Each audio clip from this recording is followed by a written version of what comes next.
Doctors are there to mop up the mess. Yeah. Let's not create the mess in the first place. Let's keep people healthy by knowing farmers, eating from their farms and knowing them and engaging their community, breathing their biome, those farms. You literally would not need to see doctors as often. We're paying the farmer now, not the doctors later. Hey folks, Jason Witten here, your host of the Wealth Faculty Podcast. And this week I had a chance to sit down with an award-winning grazier, Charlie Arnott. Yes, he is from the Arnott family, but we didn't talk about biscuits in this episode. Charlie Arnott, award-winning grazier from New South Wales, Boorowa, grew up in the country very much like me, and we had a good chat about the idea of regenerative farming and new farming techniques and principles that Charlie is super passionate about bringing to the world as part of education. For me, this is a special one because, you know, as part of creating wealth and being a property investor, which is at my central core of my teachings and the things that I've done over the last 20 odd years, it's a reminder about taking care of the planet and not taking from the planet to diminish it, but having a balance, a symbiosis in how you use the land, how you live and flourish and receive nutrition from the land.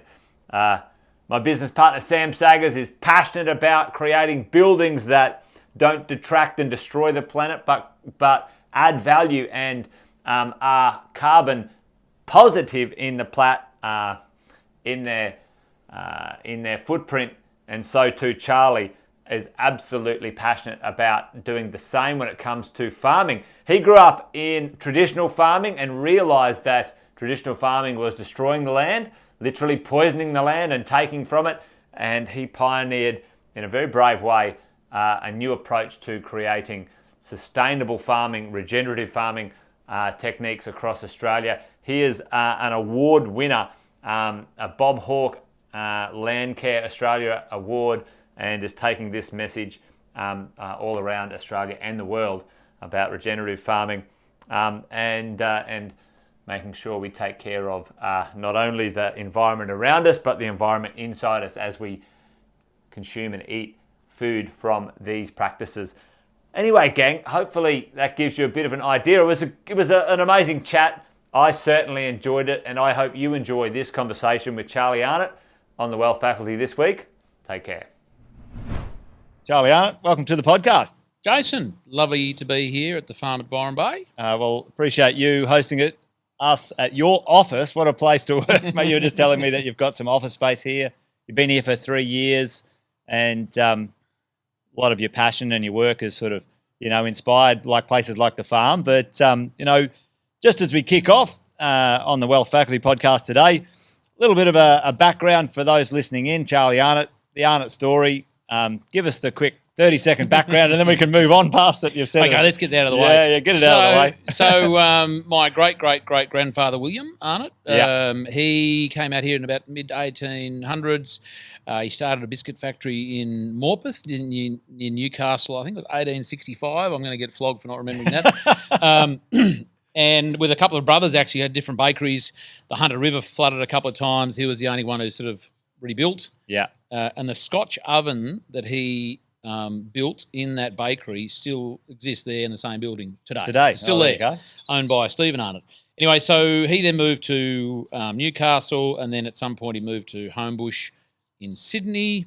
He may not have, but certainly the family did. And my grandfather was a general manager for many years in Sydney, and my dad, he did 8 years on the factory floor.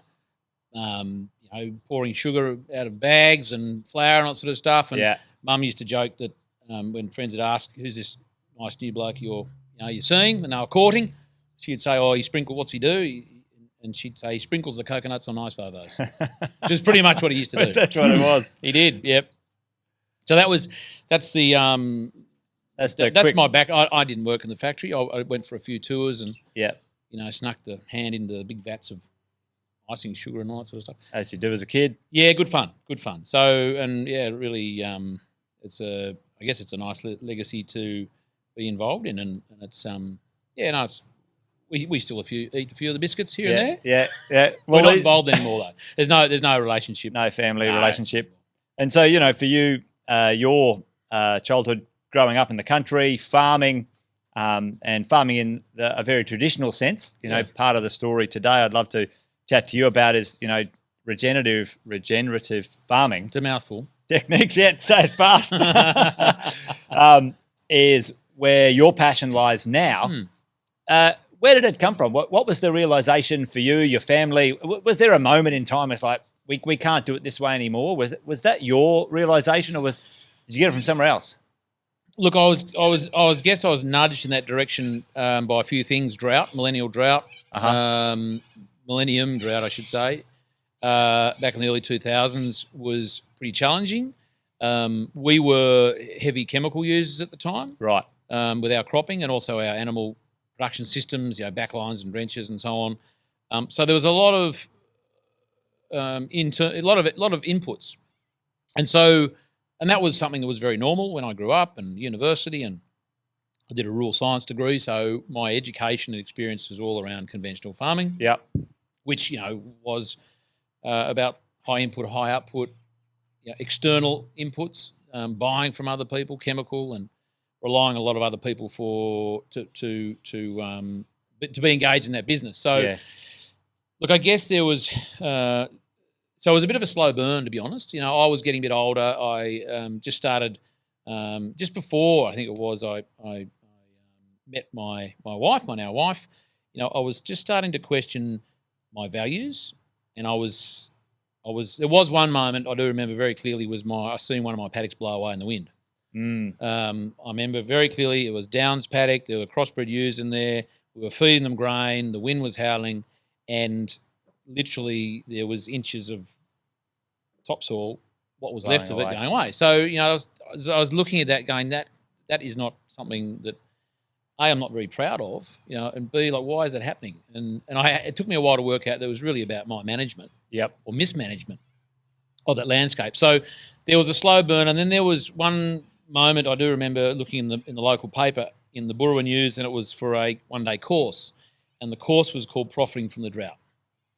And I thought that's going to be a laugh because who profits from a drought? Yeah. And I went, and it was life-changing, essentially because there was a facilitator there challenging me on my current paradigms. As a farmer, as a traditional farmer. Yep. Challenging me on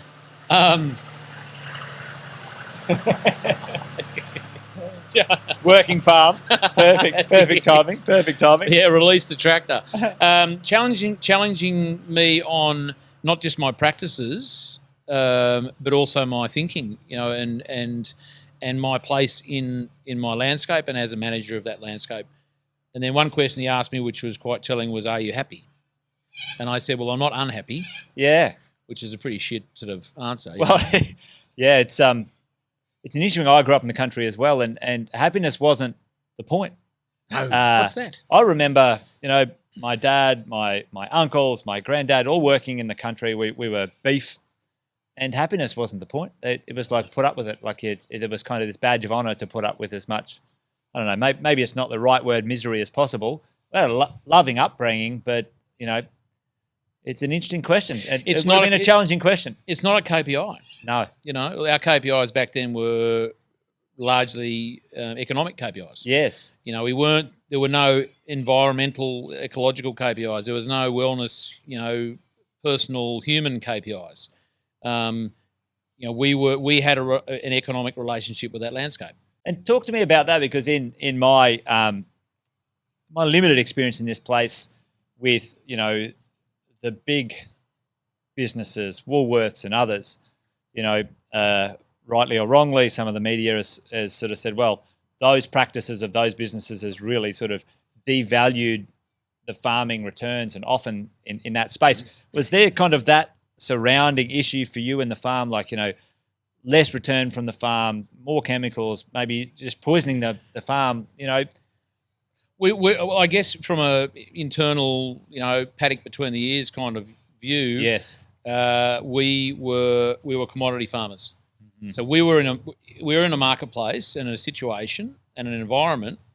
economic environment where we were growing stuff using the resources at our disposal being the operative word at that time, to grow something to sell to someone. Yeah. And it was more a quantitative focus. It was an Excel spreadsheet focus, right? Yeah, and yield. Yep. More. More animals on per hectare, more wheat per hectare.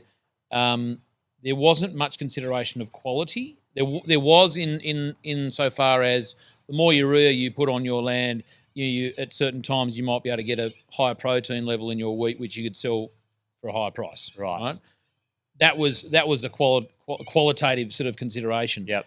But mainly everything else was how much and more. And so how do you have more output?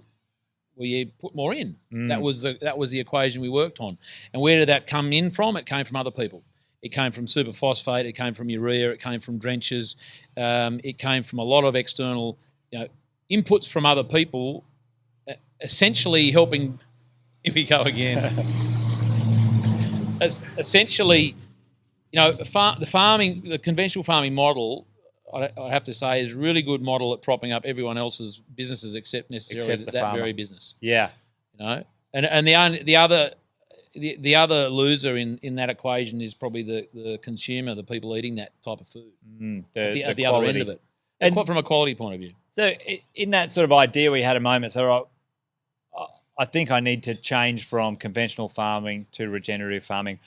You talked about the paddock between the ears. Did that bring up a bunch of fears, a bunch of challenges for you as a farmer? Like, I think I need to know where I want to go. Can I go there? Is it profitable? Can I make it?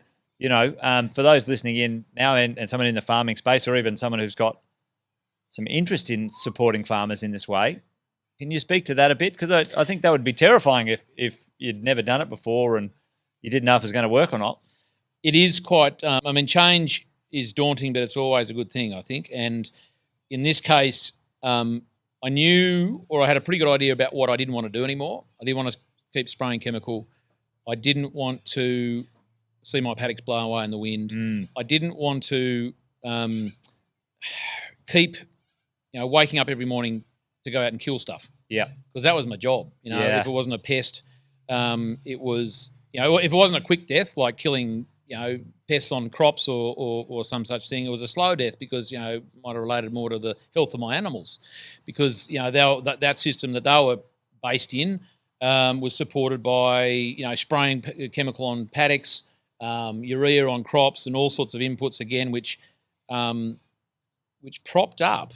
Really, it's like medication for a sick ecosystem that kept on having to be propped up with more and more inputs, and then something would be sick, and and I have to say, because I was doing it, conventional farming is a lot about treating the symptom, not the cause. Yeah.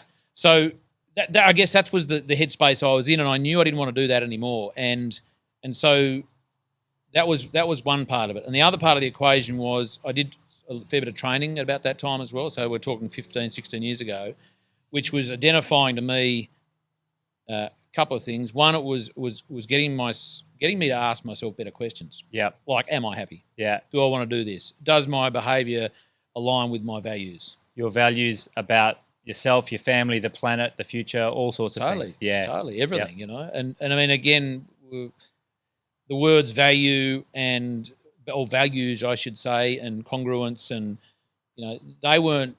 Even the word regenerative, they weren't in my vocabulary back then. Even the word regenerative is really a reasonably new sort of in the vernacular. Being thrown around. So there was this. I knew I wanted to get away from something, and I was doing it and being educated in a way that was leading me towards a much better space. And that, as I say, the first place to change is the paddock between your ears. What I did do, and I didn't know that at the time, but what I did do is I had this new tools and information, and I didn't have it in the right context necessarily, So I went out with these new tools and I royally screwed up quite a few things on the farm. So it was a bit of test and measure yourself? Totally, and they're the best lessons. Yeah. But, the tool in the hands of someone who's not equipped to use that tool can be quite dangerous, Yes. It could be used for good or evil. And so lots of mistakes were made along the way, but that's all part of the learning process. And so, slowly, and had a few mentors and read more books and went more courses, understood and was more comfortable with that change. And it is, for those farmers out there listening or people thinking about just change in general, it is very daunting. And what I always tried to remember was, think about what I'm gaining, not what I'm losing. Yeah. Think about the benefits to my family, not using chemical. Think about the better food I'm going to grow. And one of the big changes in my mind was I was literally in a day, because that's as long as it took to change my paradigm around what I did. I went from a commodity producer or farmer to a food producer. Didn't change much of what I did. It was just how I considered what was my role in this business, in this world. And then from that point on, a lot of changes were made and decisions were made differently, because do I want to be selling food that I think is potentially killing someone? Yeah, harmful to be half dramatic about it. But harmful or negative for their health, or do I want to be the person who's supplying to their children, nutritious, healthy, clean food that's contributing to their health? So my sense of responsibility went from, it used to stop at the farm gate. Yes. And then it went to, through biodynamics, which is a practice of ours. It went to the, it went to the universe, really, in a way, because it was like, well, that's where my influence is essentially going to, in a way, because going with the message that you're doing. Totally. Yeah. Totally. We, not that I'm suggesting I want my food to go to other parts of the world. I'm not a big fan of exporting, to be honest, because I think we've got enough local food problems we need to solve here and send all our good food overseas. But, messaging now is global. And it's important to me that people are equipped with the information they can make meaningful decisions about their health. Well, we were speaking off air before. It's almost like it's a rediscovery of things that have been here for, call it forever, or have been around for a long, long time. Rediscovering those things that a balanced approach through the regenerative farming. You've been acknowledged and awarded in this space now, 2018 Bob Hawke Award, Landcare, et cetera, magazines, acknowledgements. So it sounds like the test and measure yourself, you'd sort of mastered a few of these things along the way. No. I don't profess to be an expert in anything. Not that necessarily that's what you were suggesting, but I think what I'm good at is seeing where I can help people connect. There's people with solutions and there are people with problems, and I can, and the network is growing, and it's a wonderful network with wonderful people, and just being able to get people in touch with each other that need help, and I've always said, a problem is the result of an unmet need, and it gets back to conventional farming. In conventional farming, and again, sounds like I'm bagging it. I am. I'm actually more critical of myself than anything else and what I used to do. But we see a problem and we go, we need a solution, and it would always be about treating the symptom. Yep. And that's not just farming. That's the medical world as well. And it seems to be a theme that can go well beyond farming. And I think anyone listening in can, remove the word farming and think about, put in relationships, put in, health, put in other things. It would be a similar theme going on. For those listening and also myself, regenerative farming. Can you explain the difference? Conventional and regenerative. Yeah, we used to sort of, do it this way, and now it's this way. Yeah, well, I guess, look, one thing about regenerative farming is non-prescriptive, which again defines it from conventional. Conventional farming, as I said, relies on a lot of inputs, which means a lot of recipes and people and input and advice and so on. So, and people get, again, it's like in the medical world, we have a problem, we want to treat it with something, and we think you have this pill or you have this implement or whatever it is, and that'll solve the problem. Same for everyone is what you're saying. Yeah, that's right. So the difference with conventional farming and regenerative in that approach is it's non-prescriptive. It's all about adapting practices to your business, your situation, your budget, or it's about working with nature. I'm not waking up every morning going out and killing stuff, My life isn't about death, it's about life and abundance. And I'm enabling nature to heal itself, because we've done a lot of damage, and I don't consider myself any more the healer. I facilitate the healing that nature is so wonderful at doing itself. It knows what it needs. It knows to do. what's going. I just got to stop doing a whole lot of stuff. Yep. It gets in that way. Yep. Another, I guess, practice of differentiation is dropping out chemical if you can 100% or just less. Because chemical, whether it's on animals or plants or soil, it's disturbing the natural functions and processes of nature. Mm-hmm. So once you take that out, you take it off that support system. It's like it sounds dramatic. It's like a drug. Yeah. It has short-term benefits, if you even call it benefits, but it creates longer-term problems. Dysfunctions, yeah. Dysfunctions, absolutely. Yeah. There are 5 main landscape functions: solar, mineral, hydrological, biological, and people. Right? They're the 5 things that operate in a landscape that are really important. People often the most forgotten about. The mental health of those people in that community. Yes. So in conventional farming, we tend not to look at those very much. And if we are, we're looking at how we can use them to how we can actually use those resources, not utilise them. Mm. So, in regenerative farming, a lot of it's about stopping doing stuff. And then in my head, it just popped up like you're almost consulting with the earth around you rather than forcing what you think on it. It's almost a two-way communication with what you're trying to achieve. It's a good point, Jason. It's about do you reckon we could have some more vehicles drive past? I can get them lined. Here's another one. See? Oh, here he is. We got a few coming. Here he is now. Yeah, just go around the block. What was the question? Oh, yeah. No, absolutely. So, some of the again, the differences are we listen a lot more. Mm. And we observe and we use more intuition. And intuition is something you just can't pick up and, use. It's a tool of sorts, but it's about listening very deeply to more your heart than your head. Yeah. And so we become more observational and we become more reflective.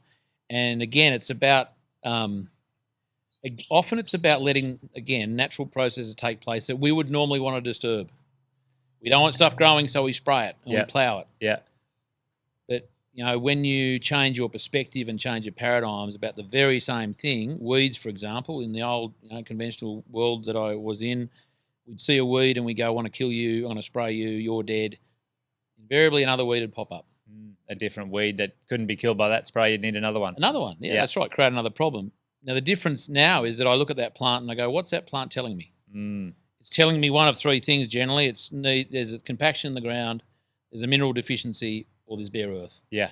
And it's doing something. And if I can read that communication, weed, and understand what it's doing, I can then make a few decisions. I let it do its thing because it's doing me a service. Yeah. Because nature's far smarter than I. Mm-hmm. Or I can do something to maybe change the pattern that's taking place there. But it's about being the role of an enabler, not a disturber. And it's not about it's not an extractive way of thinking, gobbling up resources to make a commodity. It's about how do I best enhance the natural processes to create beautiful, nutritious food. The question in my head, and maybe for some listening in, it's like, well, how does that translate from a dollars and cents point of view? If you're a farmer, you make your living out of it. And my assumption is that goes from a quantity conversation to a quality conversation, and the value in that really in a dollars and cents point of view. Yep. Another good car. I've never seen so many vehicles drive past here in 5 years. 5 years. So using me as an example, I'll pay 2 or 3 times the price for something of, organic, biodynamic, whatever that is, whatever that label that I believe's better for me, my children, than another way. Is that how that translation? Is that how that bridge is crossed? And do you communicate in that sense, or am I off the mark? No. At that end of the scale, at the eating end, yes, I think the important thing there is that clean, nutritious, food, you literally need less of it in a serving or in a day. Yeah. And so I think that's what a lot of people forget when they're talking about the economics of being a consumer and, can I afford eating organic food? Well, you can't afford not to. You're going to pay the farmer now or pay the doctor later. And there's a price anytime. Yeah. Totally. Yeah. And it all comes down to choice. When people say, I can't afford organic food, I always say, well, let's not just stop there. Let's look at what else is in your shopping trolley. Like, don't think about the fruit and veggies that you might buy that are organic as opposed to conventional. That's a whole nother conversation about labelling and what we call food organic and food. You know, it should be the other way around. But let's look on the shopping trolley and see what else is there. You know, are you buying a whole lot of crap that you don't need to eat and it's full of carbs, it's empty? Can you actually stop buying that and put that money into, yes, the little bit extra you might need to buy that, you know, organic cucumber or whatever it is. Buy something quality. Buy something of quality, you know, and it's because, you know, you eat better food, you start thinking better. It's a wonderful scenario because the better your brain is functioning, the better decisions you can make. It sounds really simple, and but I mean, if you can just get that the first couple of steps of, okay, I'm just going to bite the bullet. I'm going to try this organic food, and there's plenty of science getting around now, as there has been for quite a few years, about the behavioural changes in people when they eat clean, chemical-free and organic food. Yep. It can't be argued anymore. Yeah, it's there. But at the end of the day, so from a consumer's point of view, that's a pretty weak argument to say, I can't eat organic food because it's too expensive. It's too expensive. From the farmer's point of view, when you stop doing a whole lot of stuff, when you sort of working with nature, your input costs go down a hell of a lot. Yes. Now, we don't drench, we don't vaccinate, we don't spread superphosphate, which we used to do. We spend $40,000 a year on superphosphate, spreading on our country, that sort of stuff. So there's a lot of reduction in the inputs, literally, and the cost of those inputs, because you're changing your paradigm about what I need to grow stuff. Yes. And I know you are a fan, or you enjoy Paul Hawke's stuff, The Drawdown. Yeah. And one of the major problems is food wastage. Totally. There's a percentage, I can't remember the percentage, but it's significant. Surprised me, of the amount of food wasted. And potentially is that part of that circle of conversation here? We don't have to produce as much. You don't have to eat as much. Let's not waste as much also. Well, the wasting, I think, it comes down to more the transportation and distribution. There's enough food. I don't know how many percentage extra there is produced a year, that can feed the world's population. There's more than enough food. It's about how it's transported. And again, it comes down to, do we actually need to produce that amount of food? Everyone's worried about the population explosions and are we going to be able to keep up? That's such an isolated part of the whole conversation. Let's talk about what food are we talking? Is it conventionally grown? Is it monoculture? Is it empty? Essentially, we're underfed and we're overfed. What is it? Yeah, undernourished and overfed. Yeah. And the obesity and diabetes and heart disease. I mean, these are not isolated health issues, And the wonderful thing about regenerative agriculture, and I'll get back to Paul Hawke in a minute, is that if we can look after our environments and our ecology better, and we can sequester carbon, that's a whole other conversation in itself, then by definition, we are producing much better food. Okay. And if we go and eat that food, then we are functioning, and us as a species is going to be thriving. Back to Paul Hawke just quickly. So his book Drawdown, which is a collection of 100 most effective ways to draw down carbon out of the atmosphere. Yeah. If you group all of the regenerative agriculture based solutions in there, and put them together as regenerative agriculture, it's 2.4 times more effective than the next one, right? Which I think is wind power. So, there's a lot of conversation, a lot of discussions around global warming, climate change, how are we going to save the planet? Bill Gates the other day was talking something about, we should all be eating, all the first world countries should be eating synthetic meat. That's his view. That's his style. I mean, again, I can't even comment without swearing about that. But the point is that we don't have to look very far to find a solution that's not just going to save the planet ecologically, but it's actually going to be very, very good and the best thing for our survival of our species. Because there's lots of things going around about we're in the middle of the 6th major extinction. Yeah, and we might be part of it, and most likely causing it as well. Totally. Yeah, totally. So part of that, in this conversation is, all right, produce local, farm local, eat local, be local. Like transport becomes a real issue. is part of your passion. You know, I know some of the stuff you're talking about, small houses, use the rest of the land to sort of grow some of your own vegetables, you know, farming on the roof of skyscrapers in cities, you know, is part of your education and message, you know, bundled up in that sort of stuff as well? It's all the same thing, Jason, I reckon. It's all about, you know, how regenerative living. So it's not just about how do we grow food. It's about how do we prepare food? How do we transport food? You know, where is that food grown? What are the mental, psychological positive impacts of growing that food? You know, are the people growing that food meditators? You know, are they physically fit? You know, how do they contribute to the community? And this can all happen not just on a 5,000 acre farm. It can happen in a backyard in an urban home. You know, this conversation is not just about agriculture. You know, this is about, as I say, you know, we're trying to put the culture back in agriculture. Yes. Because this is a massive conversation. Yeah. And yes, it does include beekeeping in urban areas. It does talk about green roofs. It is talking about, you know, how do we live a better life? You know, up here in the paddock between our ears, in our heart and our gut. Yeah. In our three brains, essentially. You know? Our three intelligences. Right. Totally. And brings the question, you know, sometimes I've thought that the disconnection, the distance from our food, you know, the environment, our farmers, like, you know, somebody who's never seen an animal be slaughtered or crops be picked or something grow, you know, would you say that disconnection, that distance, if we could close that, this would assist and help in this sort of space? That's what you're saying, Totally. right? Really, Totally. right now, aren't you? And mentally and physically. So mentally, you know,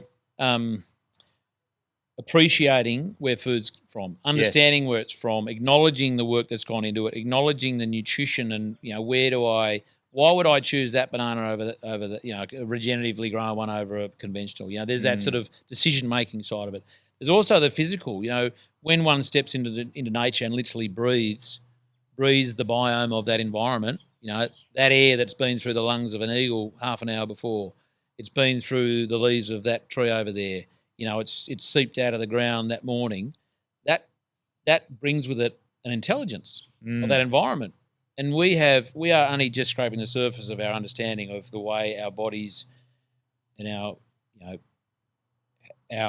cells, you know, down to the cells, actually relate to and interact with our environment. The intelligence, the messaging, you know, the virus, when the whole COVID thing, that's a whole other conversation around, you know, how mankind has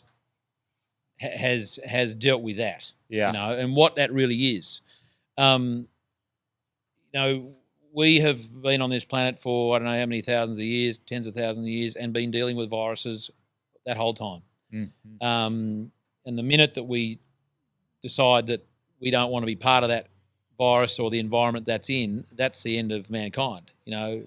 And again, that's a whole other conversation. But my point is, the more we can immerse ourselves in the environment, understand it, acknowledge it, be grateful for it, be compassionate to it, and literally breathe it, hug a tree, roll around on that grass, we are building immunity, we're building our relationship, and we're improving our health. And I don't think there's any scientists around, apart from the ones working for the big pharmaceuticals and the big corporates, that would argue that. You know, that's what we need. And back to your question, the disconnect is enormous. Yeah. And if all one can do is go and eat organic food, then you're connected. Yep. If you can go to that farm and engage with that community, that farmer, that's another step. If you can get on farm, roll around, move those cows, yes, and see a sheep being slaughtered, you know what? That's life. Yeah. Where there's life, there's death. Cycle of life. Yep. And that does that come down to that comment, you know your farmer, like as in, Totally. you know, in my head, it's like, well, you know, get to know your school teacher, get to know people in your environment, in your community. You know, part of that disconnection, you know, is just so far away from the people who produce and you know, nutrition that you feed your family with. I say to people, I ask people, you know, do you have a doctor? And they go, yeah, of course I've got a doctor. You know, how often do you see your doctor? Oh, every 6 months or whatever. And, you know, do you know them by name? Oh, yeah, you know, Dr. Smith, whatever. You know. Yeah. And they say, well, who's your farmer? And look at me like I've got two heads. You know, and I go, well, how often do you need a farmer? It's 3 times a day, So we know our doctors. We only see them every 6 months, but they're really important, because they're going to save our lives, But we need farmers 3 times a day. We don't know them. We don't connect with them. And a lot of people aren't eating decent food produced by good farmers who are looking after the environment. So, why is that? Why is that we, and I'm not bagging doctors here, I'm just saying doctors are there to mop up the mess. Yeah. Let's not create the mess in the first place. Let's keep people healthy by knowing farmers, eating from their farms and knowing them and engaging their community, breathing their biome of those farms. We literally would not need to see doctors as often. We're paying the farmer now, not the doctors later. Yeah, it makes a lot of sense. And like you said, there's a lot of science now. Some of these conversations, maybe 10, 15, 20 years ago, fringe, woo, and, spooky wah-wah weirdos. You'd be laughed out of the pub, but, I have to say, I don't go to the Boorowa pub and talk about this stuff a whole lot. Yeah. But it is interesting, though, because it hasn't happened to me for a while because I haven't been to the pub for a while, but my some of the fellows who work for me, they go to the pub every now and then after football training, and it's funny because sometimes they get bailed up on a Saturday night late. Someone's had a few grogs going, hey, what's that weird stuff you're doing out there? Because they're really curious, and that's a good thing. Yeah, very curious. Do you see, there's a lot of conversation around technology and social, being part of the problem. Do you see it being part of the solution too for your message, sending around the world and that sort of reach, Yeah, look, I think there's really no excuse. I mean, there's the psychological, introvert, shy, private, farmers in this case, perhaps, and I totally get that. It's not for everyone.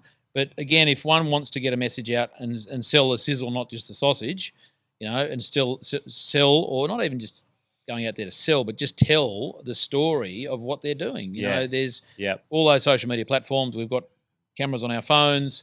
We're so connected, and that can be really a really positive thing if one chooses to use that sort of technology. So again, we're blessed that, and this has been a big difference, I guess, over the last number of years, that this movement is growing, and I think one of the drivers has been this ability to connect with other people and share their stories, and it's YouTube and it's Instagram and all those things, and people can have a lot of fun with that, in a really positive way, and people get curious, and they just think, oh, wow, what, I can't tell you how many people who aren't farmers say how much they enjoy the videos I do about walking through a pasture and looking at literally a pile of cow shit. Yeah.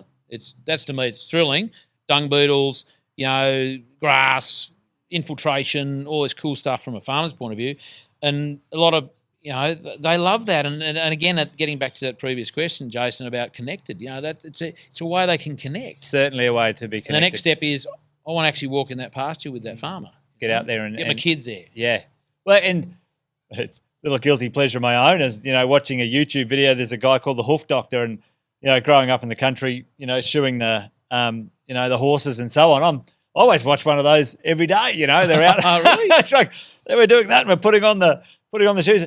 But it's an interesting thing. Like you say, there could be one step of connecting with that farmers, and also maybe in reverse, the farmers connecting with the rest of their local community and beyond about what they get up to too, and maybe that two-way support, which that's quite fascinating. It's all about building relationships, and I think far more people live in cities and in the country. Yeah, and so I guess there's quite a responsibility for farmers to try and tell their stories to a lot of different people. But again, it's easier to do that, and a lot of farmers are literally getting into the cities at farmers markets and selling their products. You don't have to go to someone's farm. You can just go down the road to a farmer's market. Yep.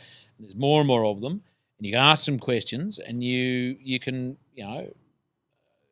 not so much make them accountable, but the farmers can be accountable for what they do. They can ask questions. Yeah. And let's hope. I'm sure they're telling the truth, and that's they'll get found out. We're not certified organic or biodynamic. We're certified by community. Yeah. So we say community knows. That's right. I mean, come and go to my chemical shed, which is empty, which I haven't used for 15 years. There's nothing in there. Yeah. Taste. Let your taste buds, tell you whether you are excited about what the money you spent to buy our product. So that's just customers being discerning. I think there's going to be more and more of that. I think that using their taste buds, and I think it's easier than ever for for that communication, good or bad, Totally. these days in that sort of space. There's no excuse. Can I give something a plug if I could? Yeah, Jason? 100%. I've been working with Harris Farm, the retailers for over 12 months now. Yep. And they just recently launched It's All in the Soil campaign. It's all about focusing on the soil, which is the source of food, whether it's a plant or an animal, obviously eating grass and so on. And they're focusing on the fact on regeneratively grown products in store. Right, so you can go into Harris Farm, look for the little flies and the little wobbly things, and it says this is a regeneratively grown product. And I've been part of the certification. I am the certification person, so I'll ring those producers and ask them a whole lot of questions about what they're doing. Then there's a follow-up email, and there's a lot of trust involved, but it's about being transparent and accountable. And it's not a certification system; it's a verification system. And people can now, as they are wanting to find, go into, and it'll happen in other supermarkets, I'm sure. Yeah. But they are breaking new ground here to go in and find those sort of products. And again, it's not about being certified, because I've tasted a lot of shit organic food, certified food. It's organic by default. Chemicals have been taken out. There's not really a fertility program in place. And so, it gives people an opportunity to find food that is regeneratively grown, engage with the food, they eat the food, and they can call the farmer. They can go and visit, go and do an event there. I mean, these are these little bridges that are being built that I hope we see more of. Encouraging people too. And you talked about before, more people in the cities than in the country. What sort of, advice for, let's say, the everyday Aussie that you could give a bit of encouragement if they wanted to maybe sort of head down this discovery path of their own? What would you sort of give a couple of starting points for people? I would give them one starting point, which I don't usually plug because I didn't used to, but I'm going to, is doing one of our biodynamic workshops. Here at the farm, here anywhere. And on our website, you'll see where they are. Love it. And you don't have to be a farmer. A lot of people who come are either backyard gardeners or urban dwellers, because the philosophy and the practice of biodynamics isn't just about growing a better carrot or a better cow. Yeah, speak to that, because I was going to ask that about biodynamics as well. Well, it's a big topic, and there's a science part of it or a substance part of it where you can see cow manure and you compost it and you turn it into something and then you spray it out on your paddock. There's a sort of that side of it. There's also a cosmic part of it which relates more to the relationship that other planets have to the Earth and what's growing here: animals, plants, ourselves, soil, life, biology. And so we talk in the 2-day course. We talk about the theory of that. And there's a fair bit of it. And biodynamics was a concept that was pulled together by Rudolf Steiner in 1924 in a series of lectures. Steiner School, same guy. Wow, okay. He's a machine. He just does he's Knocks incredible. Yeah. So one of the things he sort of brought to life or to light, which again wasn't new, he just was able to sort of intuitively pull this stuff together, was about using, again, resources that can be easily grown and collected on a farm, and composting them and fermenting them in a particular way that then becomes the source of fertility that we spray on our landscape. A lot of it revolves around manure, cow manure. Yep. So we talk about that. There's the agricultural side of it, like manure, food, landscape, air, water.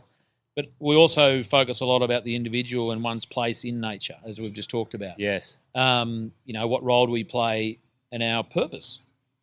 We all, I haven't met anyone who doesn't eat food.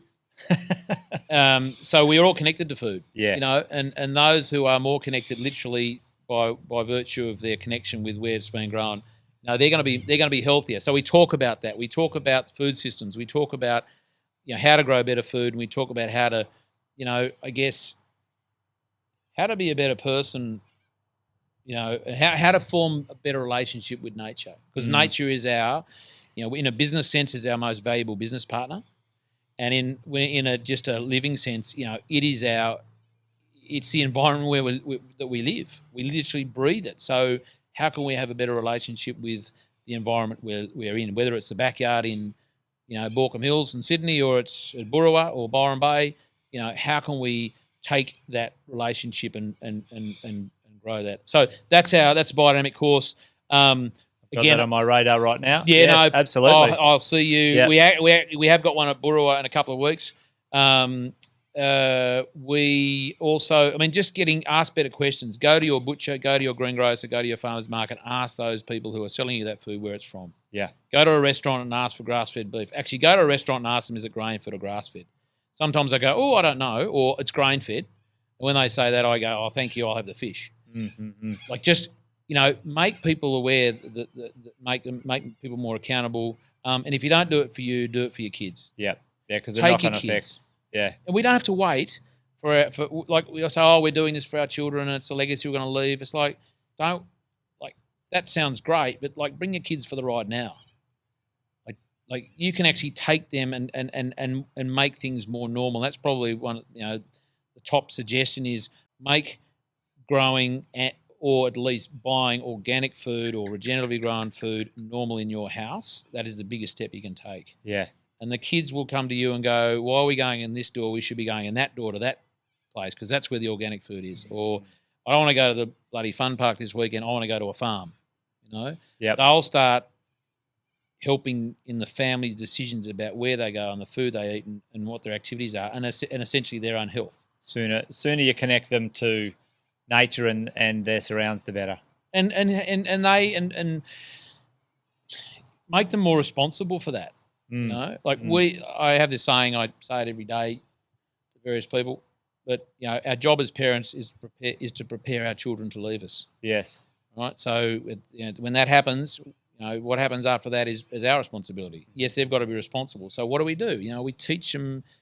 We make normal the things that we think will stand them in the best stead. In good stead. And do it now. Do it when they're young. Do it when they are they are malleable. They are. You can influence them then because the older they get, the harder that is. And that's not to be devious or anything. It's just like how do you want your kids to grow up? Do you want them to be healthy? Do you want them to be conscientious citizens? Do you want them to be,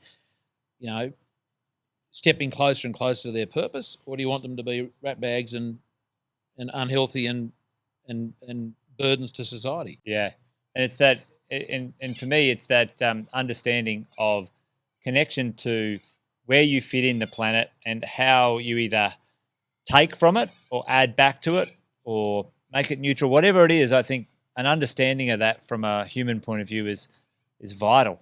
Totally, because we take it for granted. We do, and you said the word planet. We are, it is about thinking about the planet, and I also sort of almost on the other side of the coin, it's also about what are you doing locally. Can you support farmers locally? Yes. What community are you contributing to? A lot of farmers get burdened with the responsibility of saving the planet. The cows are farting and all this stuff's happening, and we've got to save the planet. And that's a big burden for farmers how can I save the planet? How can I contribute? And I just say to them, just worry about your patch. Yep. If your you look boundary, after your backyard. your farm. If you're doing it, it's your microclimate.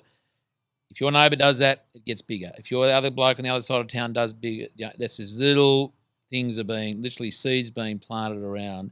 That's how we save the planet, not through everyone eating synthetic meat. No. Not through everyone putting up bloody wind turbines and thinking they're going to save the planet that way. You can't solve a biological problem with mechanics. No. You got to use biology if we think there's a problem. And, I'm not saying there isn't a problem, but it's all about what is that problem, what needs aren't getting met of this planet, and as a species that we're just not reading the lines. Well, if anyone listening in hasn't had a look at Paul Hawken's work, have a look, the Drawdown book. It's great. It was absolutely fascinating to me to see that wind turbines and solar nowhere near the most influential part. I'm not going to go into it now, but I've got a whole thing around that. Yeah. And also the movie, 2040, that is, which Paul was in.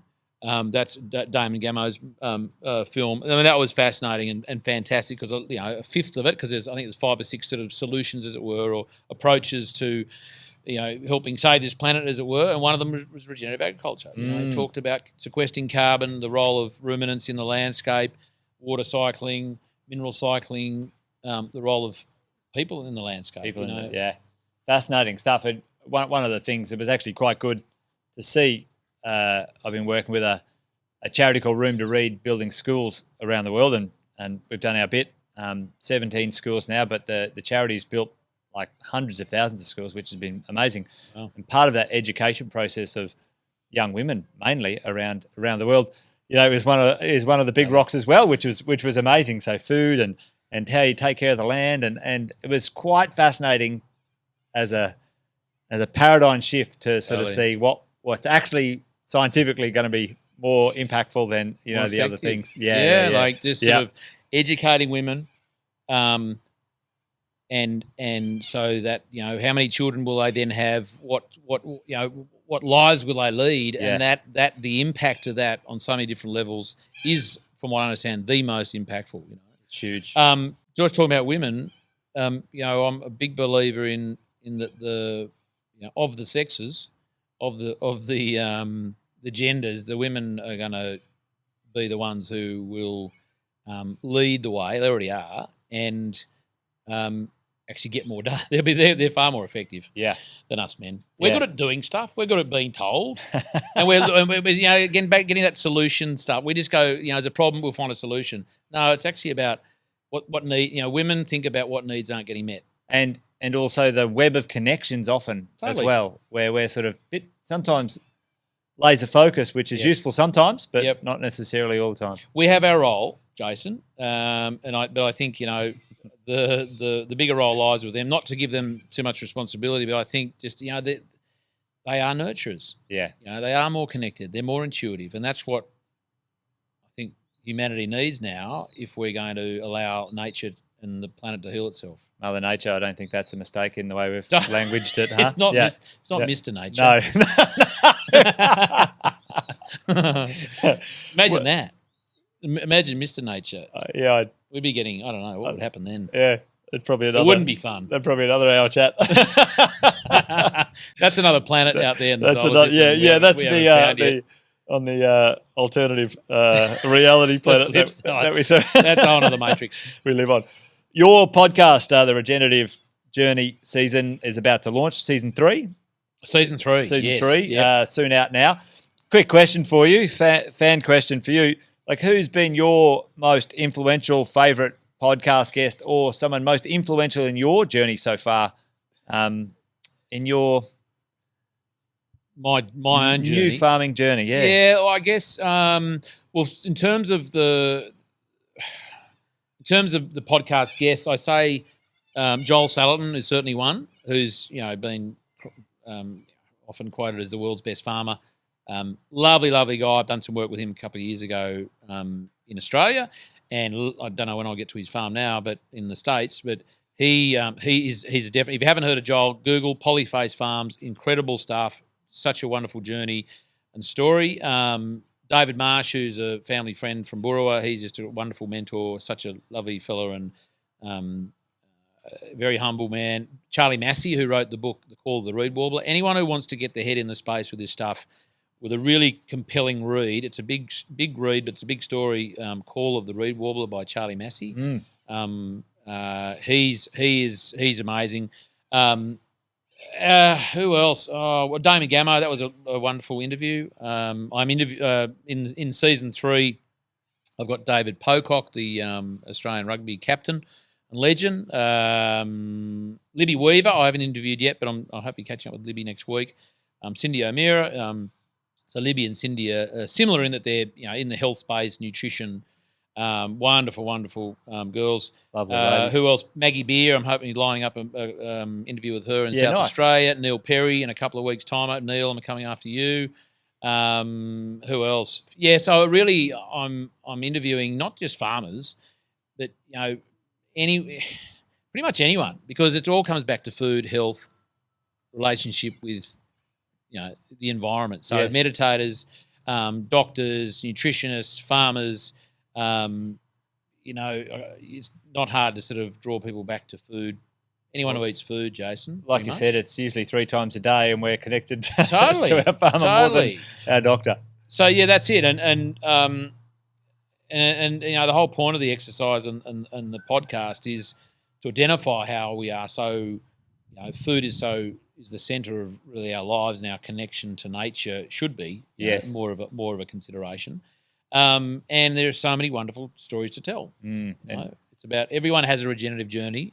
Maybe not a 3-year-old just yet, or 10-year-old, but the point is that through our lives, let's hope that we are having some sort of a regenerative journey ourselves where we are developing and growing and, finding our purpose and essentially becoming better people, Yeah. Yeah, I think journey's the right word. No matter who you are, you have one. And well, it's not called the regenerative destination for a reason. It's about, the course we're running, and if we worry too much about the destination, we might set our goals, but if we're not having fun on the way and we're not learning as we proceed towards our destination, then when we get there, we won't know what to do. Smell the roses on the way. Totally. Yeah. Well, it's been a fantastic conversation today. There's plenty of offshoots in this conversation. I wish we could have run down those rabbit holes, but we kept it on track, which was great. It's fantastic to get to know you a little more. The Wealth Faculty is the podcast, faculty of faculty members around you or us as we travel through life, relationships and journeys. And on the other side, your personal faculties. Again, I think we sort of ticked a bunch of boxes today in my mind about how that relates in the conversations that I've been loving having with my guests. But I always ask my guests one question, usually at the end of the show. It's, what is the true meaning of wealth to you, Charlie Arnott? Oh, wow. That's one of those questions you wish you'd been primed up with. The true meaning of wealth. Well, it's not, probably everyone probably says this. It's not about the financial wealth. I guess it's, it might relate more to possibility. I have a quote. I'm dodging the question a little bit here, Jason, but I have a quote that is not mine. The definition of luck, and I sometimes put in front of their success, is the confluence of preparation and opportunity. So maybe put wealth there. Wealth is the confluence of preparation and opportunity, whether that's financial opportunity, whether that's just a self-development, personal, opportunity, whether it's a property opportunity, which obviously can translate to wealth or happiness or whatever. But I think,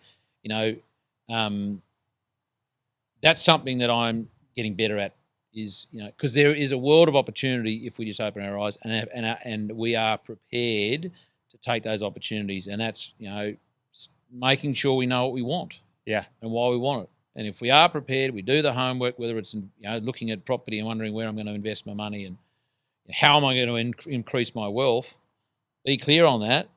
The opportunities, you'll fall over them. They will just appear. And that, that builds your wealth. And again, it's about the wealth, or what you measure wealth. Wealth is in between your ears, your mental state, your happiness. Yeah, I sort of dodged that one a little bit, didn't I? That's all right. Spring it on people at the end, see how we go. No, that's it. Wealth is the confluence of preparation and opportunity. Love it. Charlie, thanks for joining me on the podcast. Jason, I've loved that here at the farm at Byron Bay. It's a lovely little spot, and we've stayed out of the wind. We haven't got away from 12,000 vehicles driving past. I'm sure the very smart people in the sound desk can scrub them out. Yes, indeed. Thanks, mate. Thanks, Jason. Hey, thanks for joining us on The Wealth Faculty. Hope you enjoyed. Make sure you subscribe. Where all good podcasts are found, you can find us there. And if you want to watch it, you can subscribe on YouTube, Positive Mentor TV. And until the next episode, take care. Bye for now.